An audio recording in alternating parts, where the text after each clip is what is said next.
morning. My name is Ilan Barda. I apologize for my voice, but I'm representing RADiflow, which is focused on cybersecurity for critical applications like energy, like railways. And what we are addressing is the fact that these kind of applications are now moving into distributed networking, distributed communication between all of their sites in order to get better control of their applications.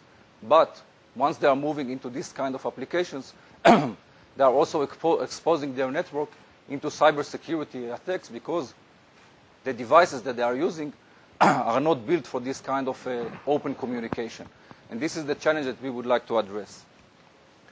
A good example is in the smart grid, which is now very popular in terms of optimizing the electricity network. But actually what is happening in this kind of an application is that in this small electricity pole, you now get a lot of intelligence.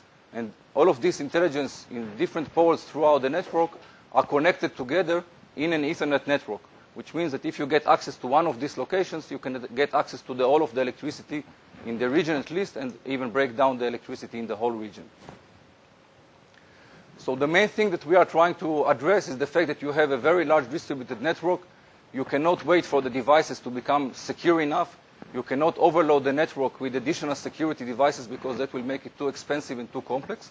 So we are providing an industrial Ethernet switch with the integrated security inside, meaning that we are providing a very efficient architecture that connects all kinds of devices into this switch, taking all the traffic, carrying it through the network, and only when we identify that this traffic is very critical in terms of control automation, we take it for further analysis in terms of the detailed commands, who is the source, who is the destination, what he's trying to do, and whether this is in line with the application.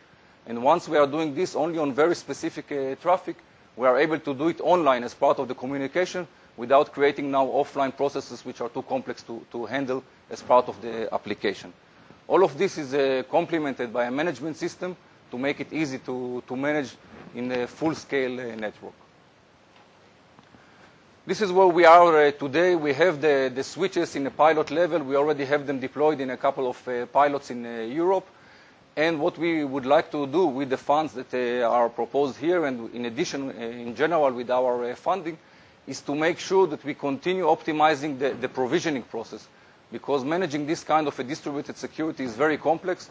We have the first step of the provisioning in a very easy way, but we would like to make it more intuitive for control engineers without any knowledge for IT know-how. And this is the target that we would like to address in the second phase. The market that we are addressing is the industrial Ethernet market for all the utilities and also factories going in the next step. This is already a market which is quite big and is continuing to grow. Now the security market for these applications is also becoming more and more advanced, more and more big. And the combination of this market is the fact that we are addressing all of them together. And we believe that even though now there are starting to be activities in this market of migrating and combining these industrial Ethernet solutions with the security solutions, we have the advantage of a system which is designed to do it in the right way, which means that even when you combine these kind of solutions together, we are still doing it in a more optimized way, in a more efficient way. And when we are talking about such a large-scale deployment, this is very important. That's all from my side. Thank you very much.